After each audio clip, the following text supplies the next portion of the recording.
ceci.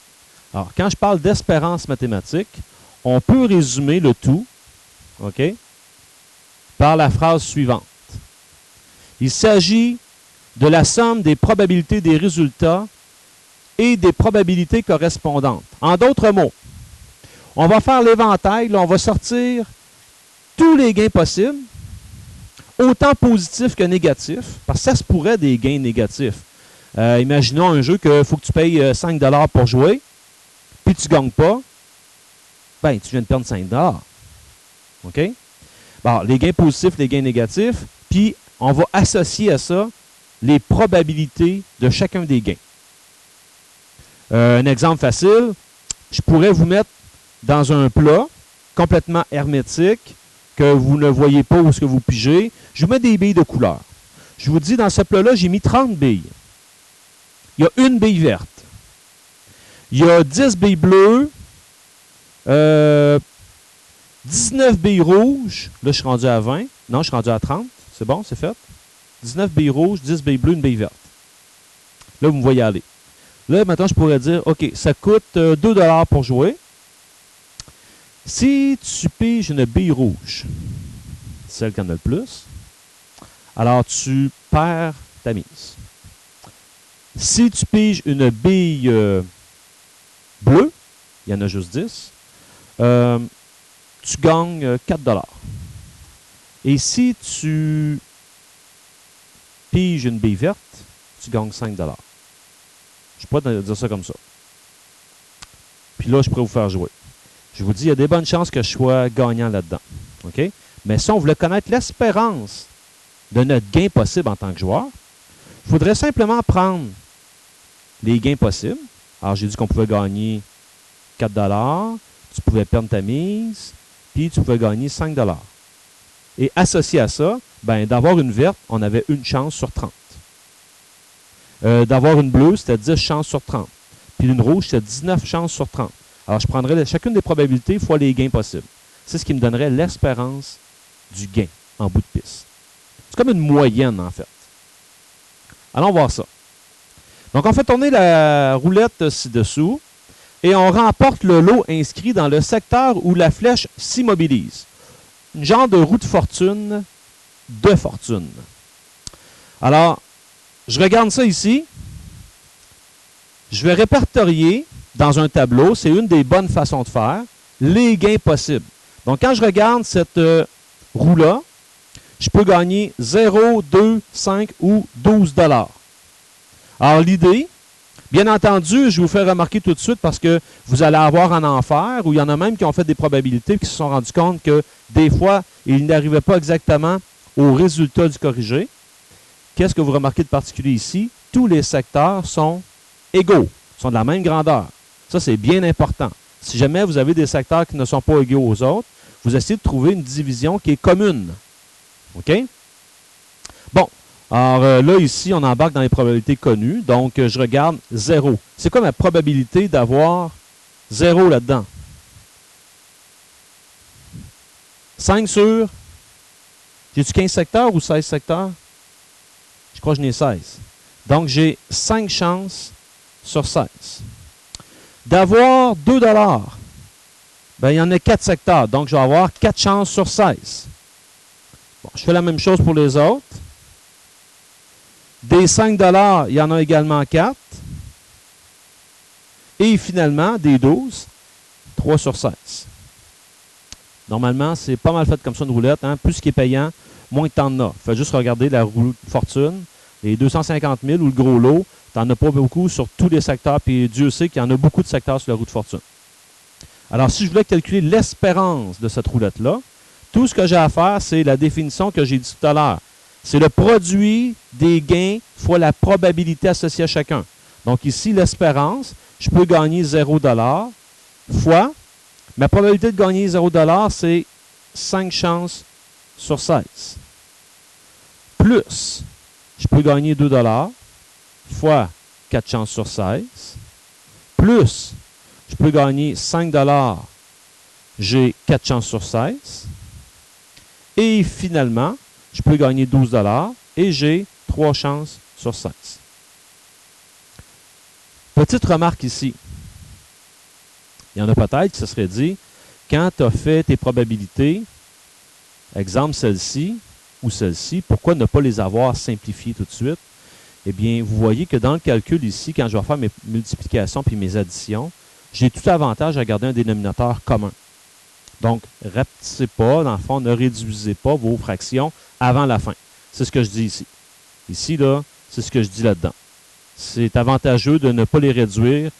À la fin, on réduira, ou bien je ferai tout simplement ma division, puis je l'écrirai en nombre décimaux. Donc, je continue mon calcul. Ça donne 0 fois 5 qui fait 0, plus 2 fois 4 qui fait 8, 5 fois 4 qui fait 20, et finalement 12 fois 3 qui fait 36. Tout ça est sur 16. C'est le but de l'avoir gardé sur 16. Alors, 0 plus 8 plus 20 plus 36, ça fait 64 sur 16. Ici, je vous permets de diviser rendu là, parce que vous allez voir que souvent, il est question d'argent. C'est de l'argent, ça. 64 sur 16, ça donne 4. Parfait. Alors, l'espérance de ce jeu-là, c'est 4. C'est ce que j'écris ici. Si je veux pousser ça un peu plus, qu'est-ce que cela signifie? Et je vous l'écris juste en dessous. C'est important de comprendre ça. Cela signifie qu'en faisant tourner la flèche de la roulette un très grand nombre de fois, ça là, bien important. En probabilité, si on veut s'approcher de la théorie, ça ici c'est de la théorie, il faut que l'événement se produise plusieurs fois. Sinon, vous savez que le hasard a un grand rôle à jouer. Dans un très petit nombre de fois, le hasard peut venir influencer les résultats. Mais si j'effectue mon opération plusieurs fois, à un moment donné, le hasard n'est plus là. OK. Alors, on peut s'attendre à gagner en moyenne 4 $ à chaque fois qu'on fait tourner la roulette. C'est ça que ça signifie ici. Présentement, il y a un problème avec cette roulette-là. Est-ce qu'il y en a qui ont vu ou pendant qu'on a fait les calculs, se sont questionnés sur le problème avec cette roulette-là? Vous avez certainement dû vous questionner. Élie?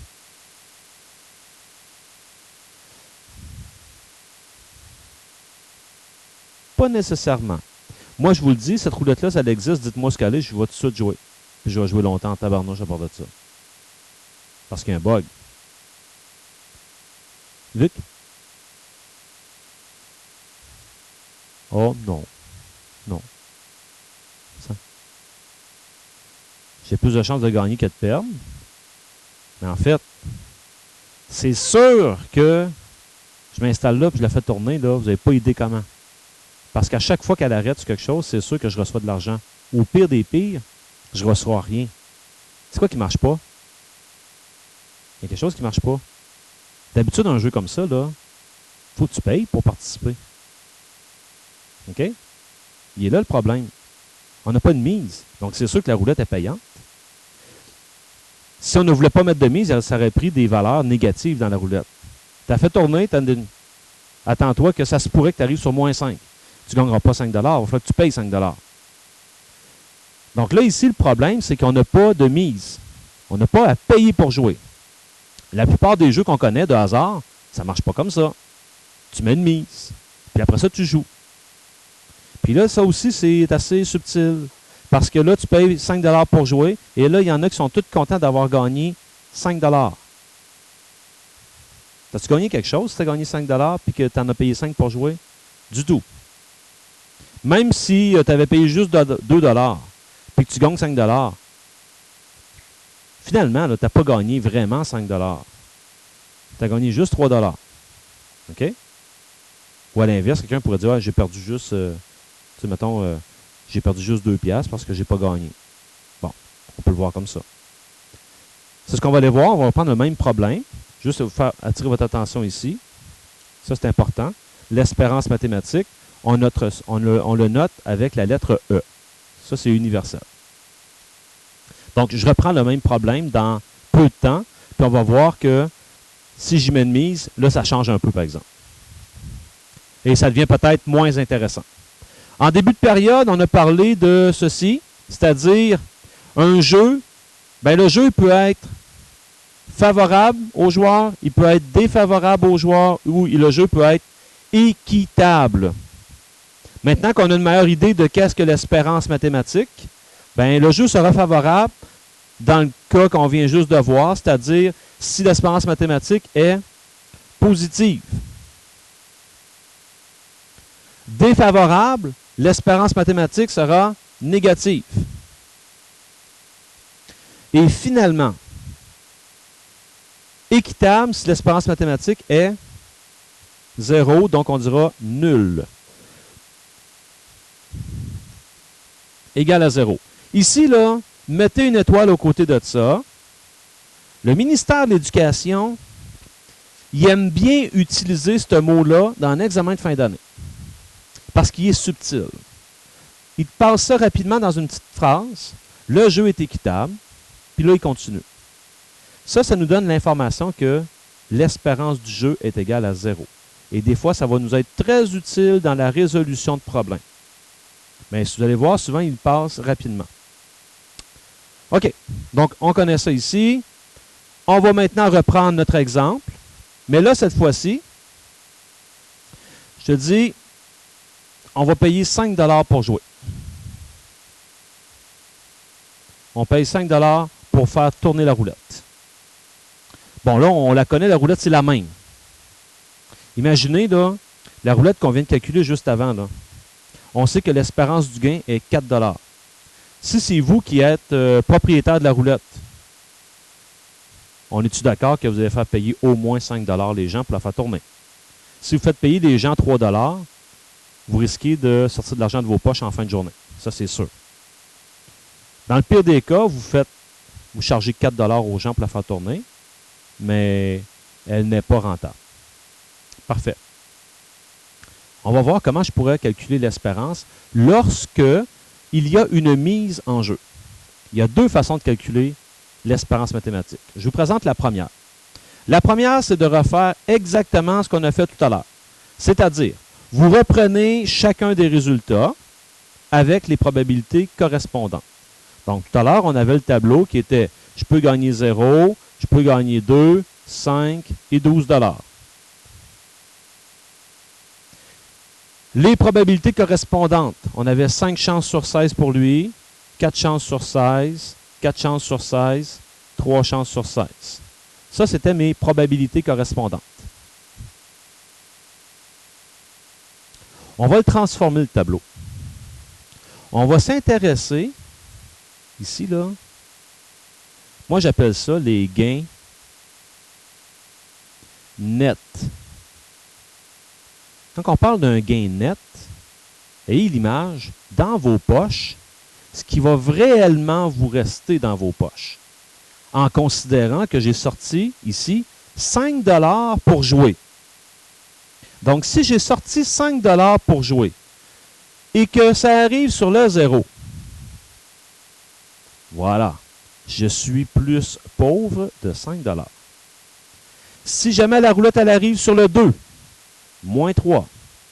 Si elle arrive sur le 5, 0. Si elle arrive sur le 12, 7. Vu comme ça, elle commence à être un peu moins intéressante. Parce que je vois qu'il n'y a pas beaucoup de possibilités d'avoir de l'argent. C'est uniquement si ça arrive sur le 12. Bien, mes probabilités de chacun ici ne changent pas. Parce que ça, c'est la probabilité que ça arrive sur 0. Donc, c'est 5 sur 16, 4 sur 16, 4 sur 16, 3 sur 16. Ça ne change pas. Et là, je vais calculer mon espérance avec les gains nets. Donc, comme tout à l'heure, je prends chaque gain, même les gains négatifs. Donc, mon premier gain, je peux perdre 5 $. Ça, j'ai 5 chances sur 16 de perdre 5 $. Deuxième, je peux perdre 3 $. J'avais 4 chances sur 16. Je peux ne rien perdre, donc 0. Troisième possibilité. J'ai 4 chances sur 16. Et finalement, je peux gagner 7. Et ça, on a vu qu'on avait 3 chances sur 16. Alors, calculons ça. En passant, là, avant d'aller plus loin dans mes calculs, juste pour voir si vous êtes subtil, le fait qu'on charge 5 $ pour jouer, l'espérance mathématique devrait être égale à quoi? L'espérance mathématique qui est ce qu'on s'attend à gagner ou à perdre à chaque fois qu'on joue. On devrait arriver à quoi ici? Personne qui a d'idée? Camille?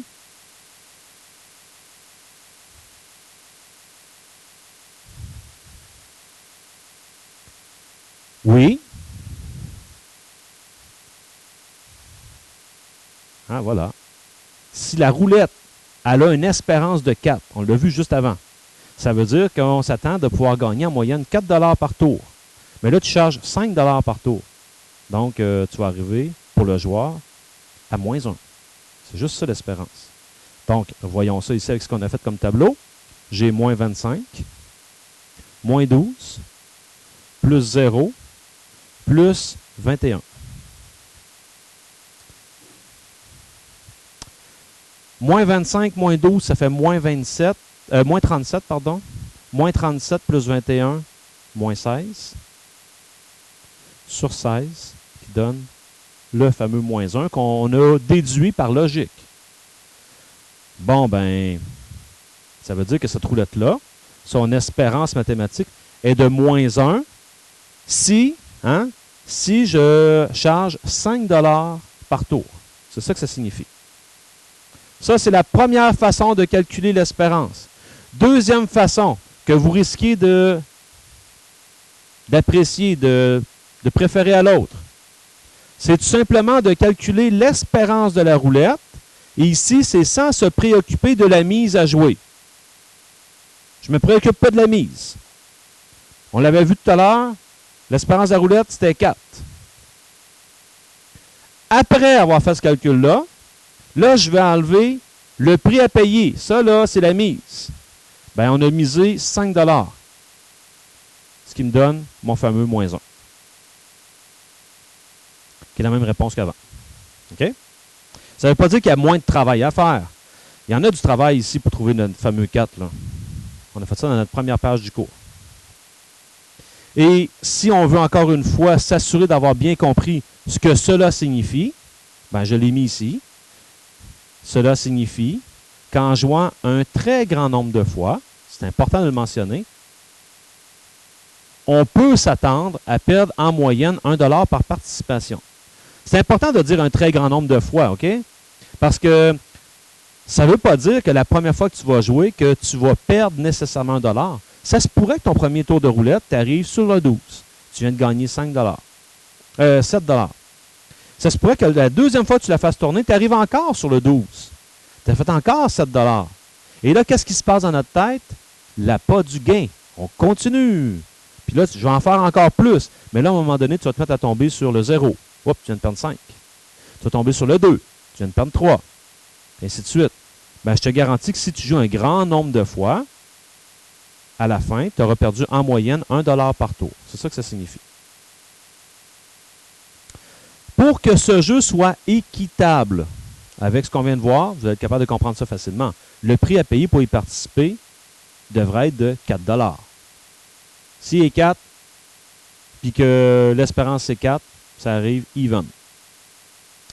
Si le prix à payer pour y participer est inférieur à 4, si ça coûte moins cher que 4 pour y participer, le jeu est alors favorable.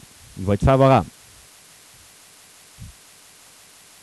Favorable à la joueuse ou au joueur. Et si le prix est supérieur à 4, alors le jeu est défavorable.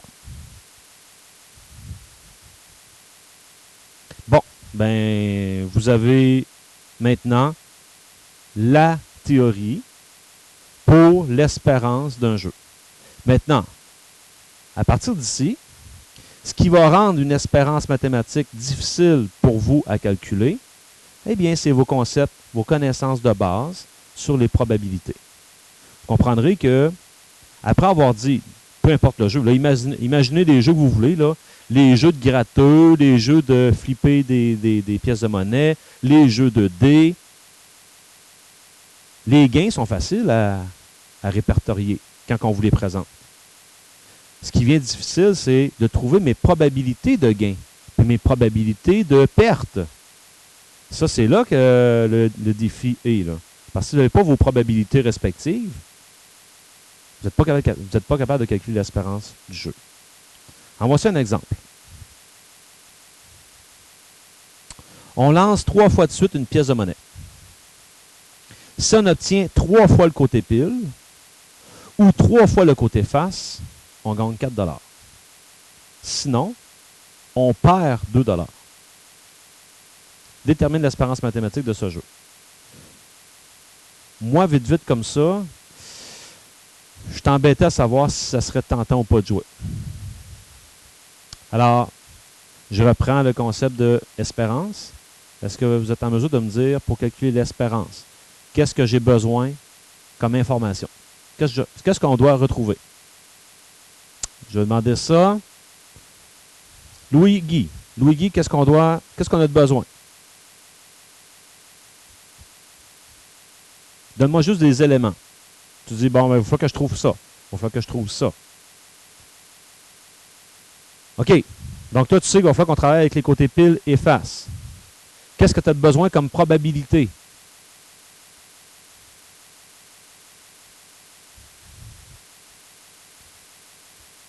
C'est quelle probabilité que tu recherches? Tu ne sais pas. Laurie.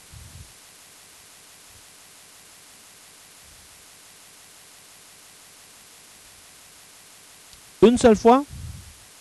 3 fois. Donc, on cherche d'avoir pile, pile, pile. Ou, y a-t-il une autre possibilité de gagner aussi, Kelly? Face, face, face.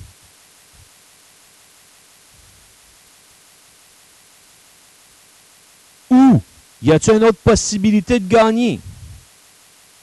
Pas d'autre possibilité. OK? On va les calculer, ces probabilités-là de gagner. Là, il y a 2 possibilités. Soit que vous vous souvenez comment ça fonctionne, ou vous le calculez d'une manière théorique. Est-ce que, Ali, est-ce que tu te souviens comment on calcule la probabilité de pile, pile, pile? Avec l'arbre.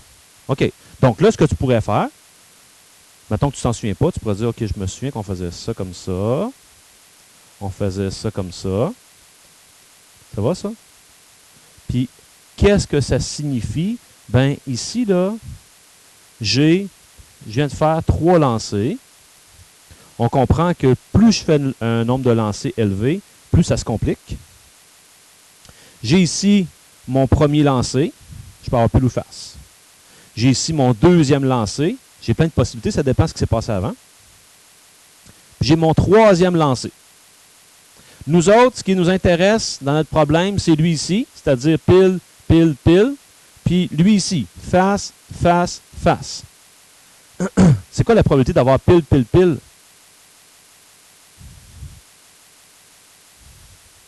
« 3 sur 3? Bien, c'est élevé, ça. 3 sur 3, ça fait genre 1. C'est sûr que tu vas l'avoir. Pas sûr, moi. Zoé? 1 sur 8. 1 sur 8 pour lui.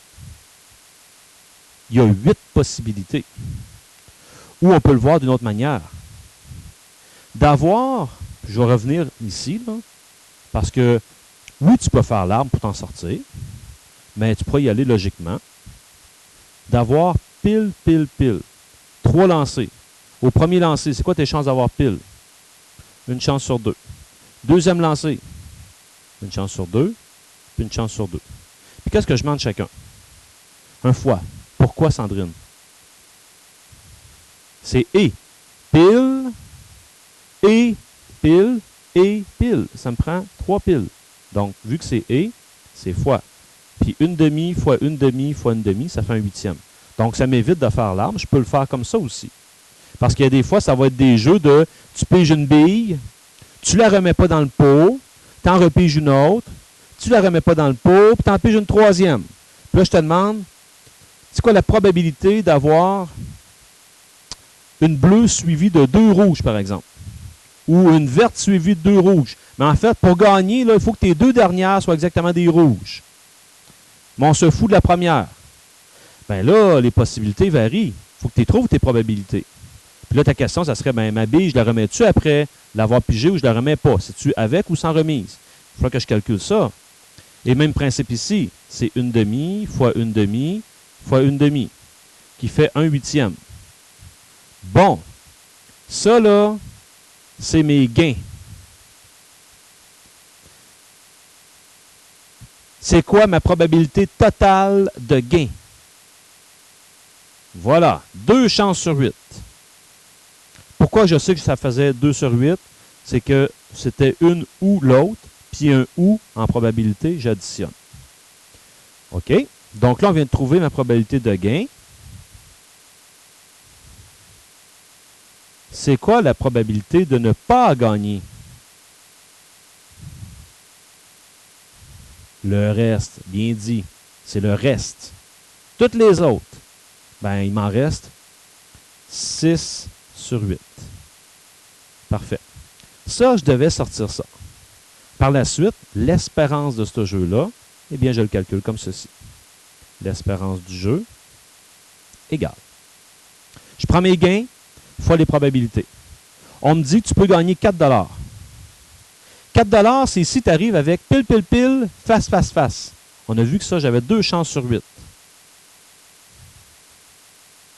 Sinon, tu perds 2 $. Je peux perdre 2 $. Et quelles sont mes probabilités? 6 chances sur 8.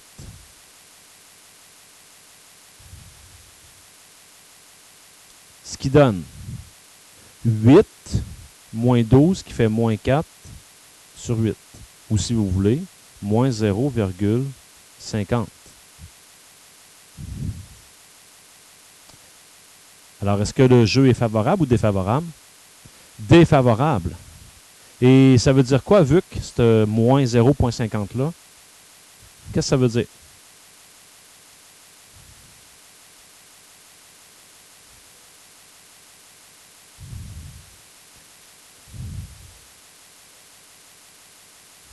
Oui, c'est l'espérance. Et dis-moi maintenant, concrètement, avec le jeu, qu'est-ce que ça veut dire le moins 0,50? Es-tu capable de me dire ça? As-tu besoin d'aide? Tu as le droit à un appel téléphonique si tu veux.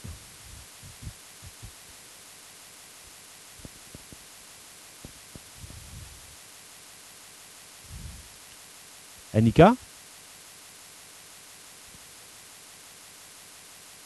Voilà.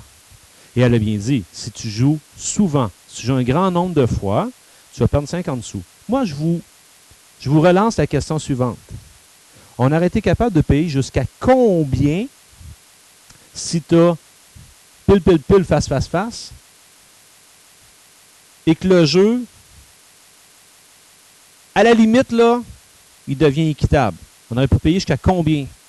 Au lieu de donner 4 $, on aurait pu donner combien? Pour que le jeu soit équitable.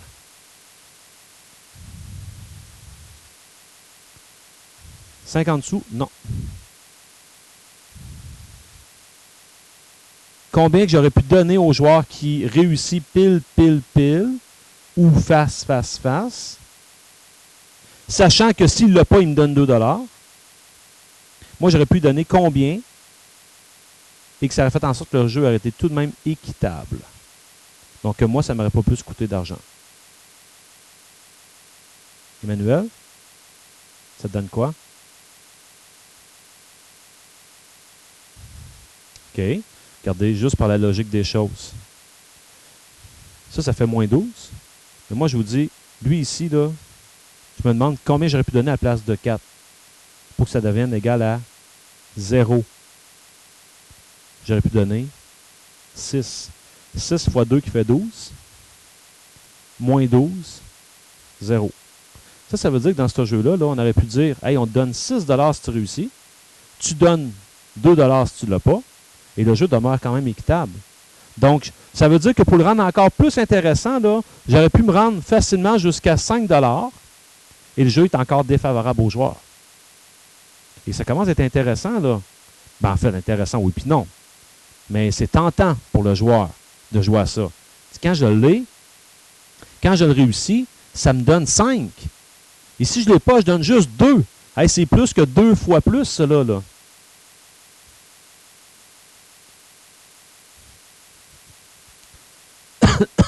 Ça va pour le problème? OK. On va aller voir l'autre. Genre de problème que vous connaissez. Ça peut ressembler à quelque chose comme ça. Ce qu'on appelle un gratteux. Mais là, mon gratteux, là, c'est le suivant. Tu n'as pas le droit de le gratter au complet. Nul si découvert. Tu as le droit de gratter uniquement 2 cases. Si tes 2 cases sont identiques, tu vas gagner quelque chose. Tu vas gagner quoi? Tu vas gagner 10 $ si tes 2 cases sont identiques. Sinon, ben, tu vas avoir dépensé une certaine somme d'argent. Dans le fond, sinon, ben, tu perds. Tu perds quoi? Tu perds le prix que tu as payé pour l'acheter, ce fameux gratteux-là. Donc, ça veut dire que tu peux arriver ici et dire, OK, je gratte celui-là, puis je gratte celui-là. Non, merde, je ne l'ai pas. OK?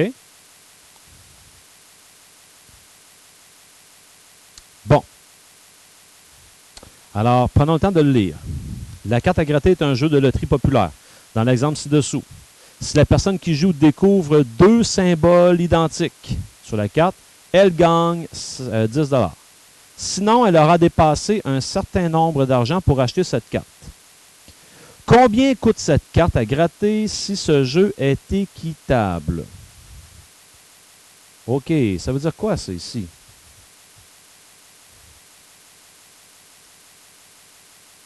Qu'est-ce que ça veut dire, ça? Que ce jeu est équitable. Ouais. L'espérance du jeu est égale à 0. Et on aura à s'en servir éventuellement.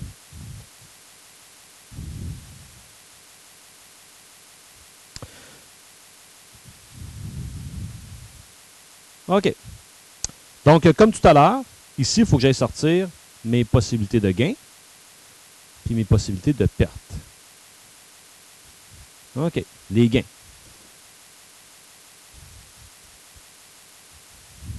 Quelqu'un peut nous énumérer quelle est la probabilité de gagner? En fait, quelles sont mes possibilités de gagner? Ce serait la probabilité d'avoir quoi? Élie? OK. Donc, c'est la probabilité d'avoir étoile, étoile. Ou bien, quand tu regardes ce gratteux-là, c'est la probabilité d'avoir 2 quarts. C'est là que ça commence à être le fun, là. Isabelle. Isabelle, tu vas me dire, c'est quoi la probabilité dans ce gratteux-là d'avoir 2 étoiles? Comment tu... Ben, en fait, je ne te demande pas la réponse finale, mais dis-moi comment tu calculerais ça?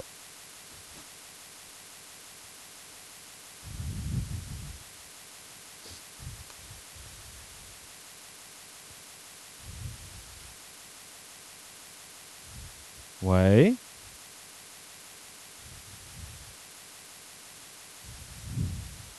Sur 4 parce qu'il y en a une de grattée. Mais là, j'aime pas beaucoup ce que tu me dis au numérateur. On recommence. Tu veux gratter une étoile pour commencer.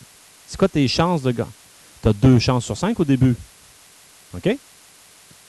Et là, tu l'as gratté. Donc là, oui, tu en restes juste une sur 4 pour l'autre. Ce qui nous donne 2 chances sur 20. C'est peu élevé. Il y a beaucoup d'autres possibilités qui font en sorte que tu ne grattes pas 2 étoiles. 2 cœurs maintenant. Bon, on va y aller avec le même principe. Puisque j'ai 2 cœurs, première fois, c'est 2 chances sur 5. Il m'en reste juste une. Il me reste 4 cases à gratter. J'ai 2 chances sur 20.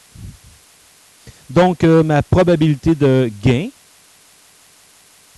voilà, les gains possibles, j'ai 4 chances sur 20. Bon, bien tout de suite, je m'en viens ici. Ça veut dire que de ne pas gagner, mes pertes, c'est le reste. 16 sur 20. OK. Alors, quand je regarde ce jeu-là, là, en passant, si je m'intéresse à ce qu'on a fait tout à l'heure, on s'entend qu'on nous dit, sinon, elle aura dépensé un certain montant d'argent pour acheter cette carte. Donc, on s'attend que si jamais je gagne 10 $, est-ce que je gagne réellement 10 $? Non. En fait, je vais gagner 10 moins le prix du gratteux. Hein, parce que si j'achète un gratteux 2 $, puis je gratte, puis je gagne 10 $, ben j'ai gagné 8 finalement. Je n'ai pas gagné 10. En fait, oui, le billet me fait gagner 10, mais moi, je suis plus riche que de 8 $. Malheureusement, ce montant-là, on ne le connaît pas. Donc, je vous le montre de deux manières différentes, parce qu'il y a deux façons de le faire, puis après ça, ben, et ultimement, vous choisirez la méthode que vous préférez. Première méthode. On va calculer l'espérance du jeu sans se préoccuper de la mise.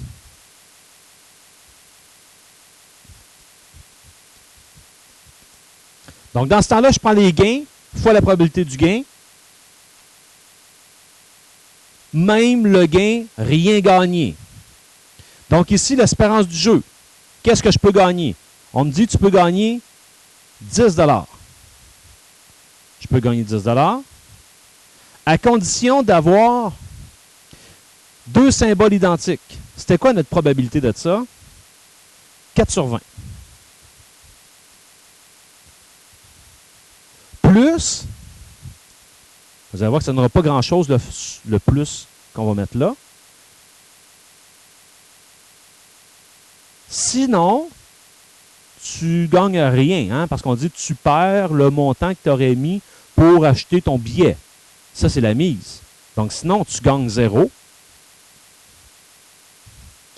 Fois, ben, tout le reste, 16 sur 20. Je vous rappelle qu'ici, on est en train de calculer uniquement l'espérance du jeu sans se préoccuper de la mise. Ça me fait 40 sur 20. 40 sur 20 qui donne... Je ne fais pas d'erreur, là. OK, ça fait 2.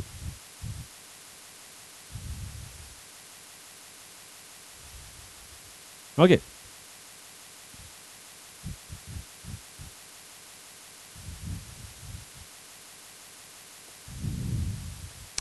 Je vais vérifier quelque chose, là. Maintenant, si mon espérance de jeu, c'est ça, et que je ne sais pas ce que ça me coûte pour jouer, eh bien, je vais dire, l'espérance finale, c'est quoi? C'est 2 moins quoi? X. On ne sait pas combien ça coûte pour jouer. Mais quelle autre information que je connais, c'est que le jeu, là, ça coûte 0 pour jouer. Ah, c'est pas vrai. Le jeu est équitable. Donc, l'espérance du jeu, c'est 0.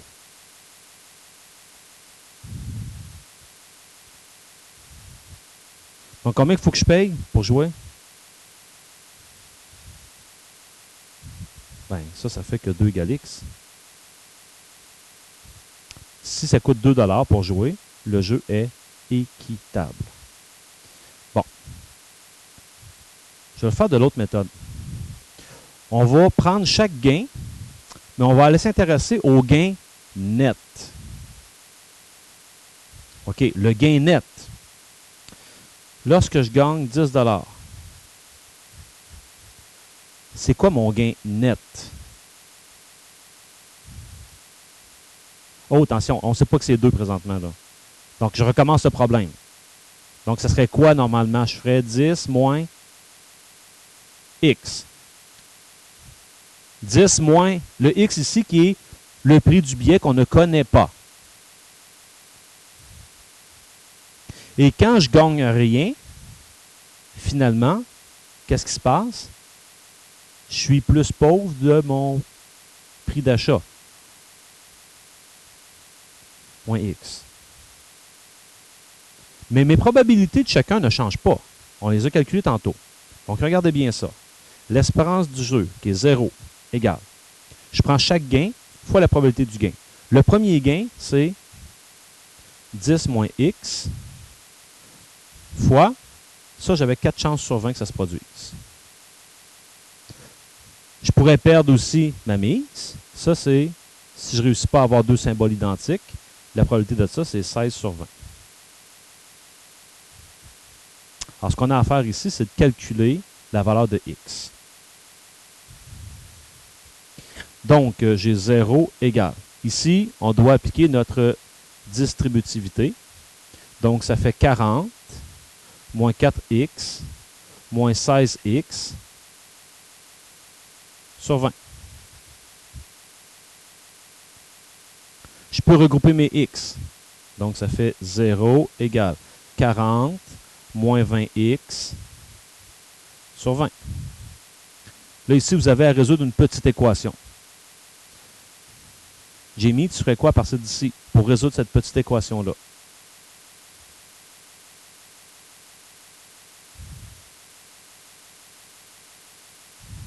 Comment? Ouais, mais quelle est la première opération à faire? Il faut ici faire fois 20 de manière à éliminer ce 20-là. Puis vous faites la même chose de l'autre côté, fois 20. Mais 20 fois 0, ça demeure 0. Il reste ici 40 moins 20x. L'étape suivante serait peut-être de faire moins 40. Moins 40. Donc, moins 40 égale moins 20x. Et finalement, ça serait de venir diviser par moins 20 de chaque côté. Mais moins 40 divisé par moins 20, c'est encore 2 qui est égal à x. Donc, vous avez ici deux façons différentes de le faire. Je sais très bien qu'il y en a qui vont préférer y aller avec la première. C'est malheureusement pas toujours possible, OK? Mais bon. J'ai dans votre document